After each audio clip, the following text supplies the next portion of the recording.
I'm going to head back from Ranish, which is a small area on the island where I live. I'm going to take the back road to Stornoway,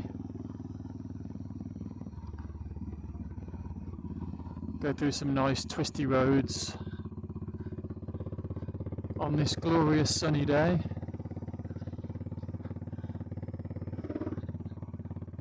And I thought in this video I'd talk about how I got into riding motorbikes. I tried to make a video on this a few days ago, but I didn't get the audio settings right, and so the sound quality was really poor, so I've got to do it again.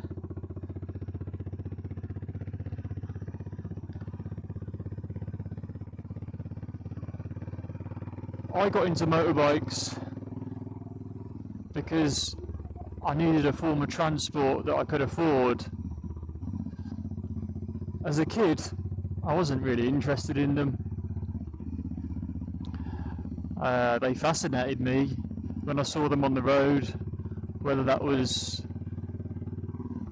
big old Harley style bikes or fast sports bikes. And especially when I saw the fast sports bikes on the road, I thought they looked amazing, but I just thought how dangerous they looked, and that was probably reinforced by my parents saying things about how dangerous motorbikes were from time to time. So yeah, I never really had an interest in motorbikes. I had friends that were mad on the idea of riding motorbikes and getting a motorbike for Christmas, but it was never something I was bothered about. I was more interested in the look of cars and dreaming of growing up to own a nice car.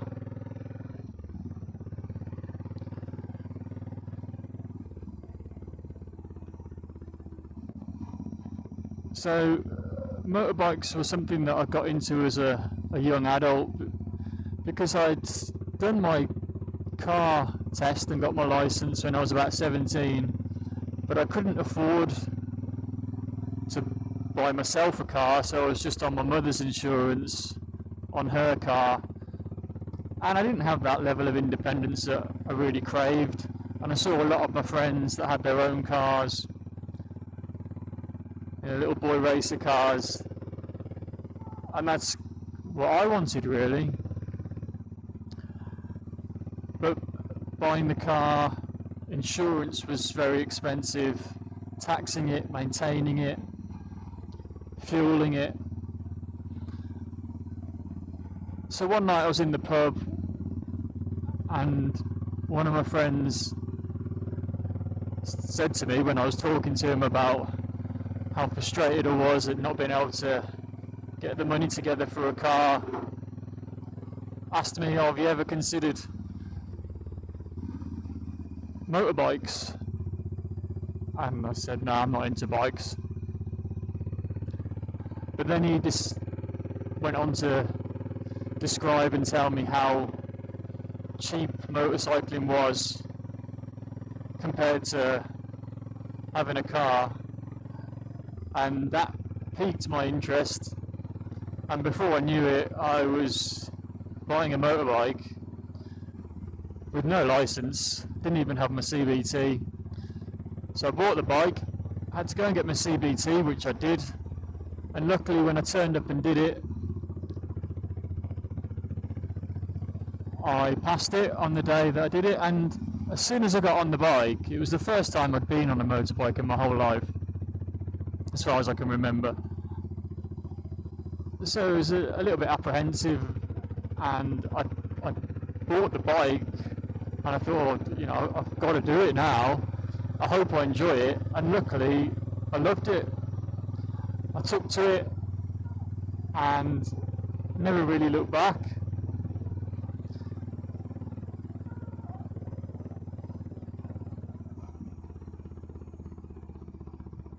So that's how I got into bikes. It wasn't really out of the desire to own my own motorbike or ride motorbikes from a young age.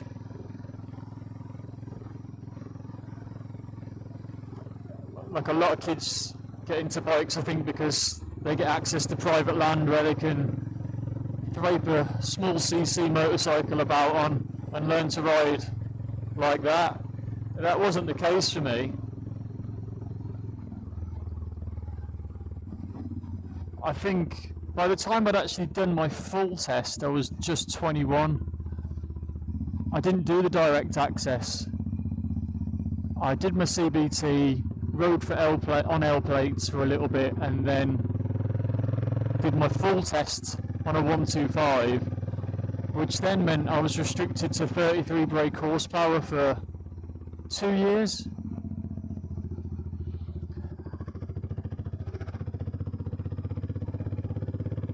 And then I could ride anything of any horsepower or capacity after that.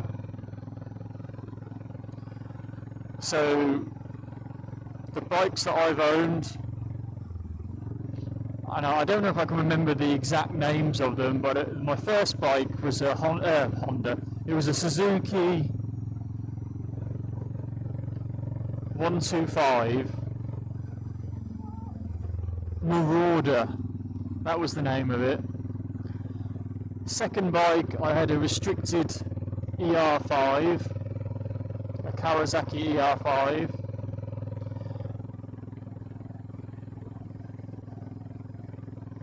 When I sold that, I then actually decided to have a car. Actually, I think I had a couple of cars. I think I had a Fiat. Yeah, I had a Fiat Panda, the old style Pandas, and then I had a Renault Clio. But in between the Panda and the Clio, I actually went back to bikes and had a Honda. Sorry, I keep saying Honda. Suzuki SV650. Cracking all round middleweight bike. Good for commuting, good for... I used to go down to London once a week from Birmingham on it on the motorway. It was fine. Not particularly exciting, but it could do it. And after the SV, like I say, I went back to having a car, so I had a Clio, but that didn't last long. And then I went to... what did I get next? I think my next bike was a BMW GS 650. I didn't take to that. I didn't really like it, if I'm honest. I didn't keep it that long. Oh, actually, before that, I had the biggest bike that I've ever owned, which was a Triumph Daytona 955i, which was an absolute beast of a bike. Sadly, the injection system on it was faulty. It was the ECU wasn't right, and Triumph tried to fix it. They couldn't solve it, and they just said it was a bad egg. It was the first year of that injected model, so it was a new technology to Triumph, and they obviously hadn't mastered it. And so I got a bike that just was never going to be, well, almost safe really, because it would cut out on me at various times, always the worst possible times, approaching a roundabout or at a time when you really needed a bit of power or needed to actually ride safely, and the engine would just cut. So that went back, and I got my SV650 back, which then was a massive disappointment, going from a 955 to a 650.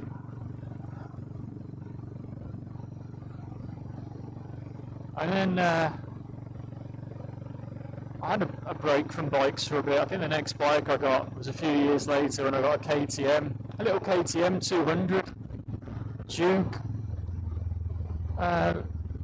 Fun little commuter bike really, but that got stolen after about 6 months.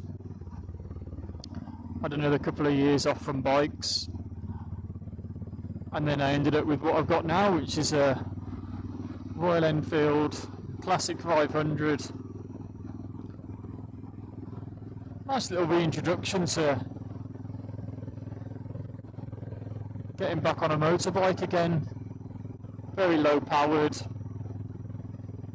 but great for commuting, and I have done long distance on it. I've ridden from Stornoway in the Outer Hebrides all the way to Bristol and then back up again.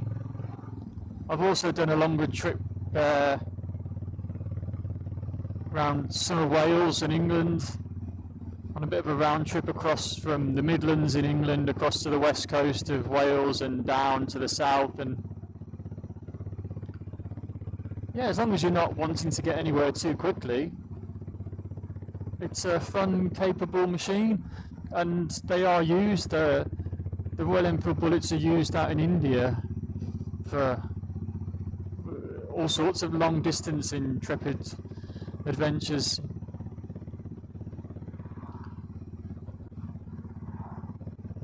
I think now I would like something with a bit more horsepower again, something with a bit more power and top end, because up here it's very, very windy up in the Hebrides, and if you've got that wind hitting you in the face, you just feel like you're getting nowhere. I think this is officially 28 horsepower on the Classic. Now I might have a few more because I customised the exhaust and the air filter, but it's basically about 30 horsepower, which really is adequate around town and on smaller roads. But when you want to get somewhere a little bit quicker, which I occasionally do now, I think I need something with a little bit more poke to it.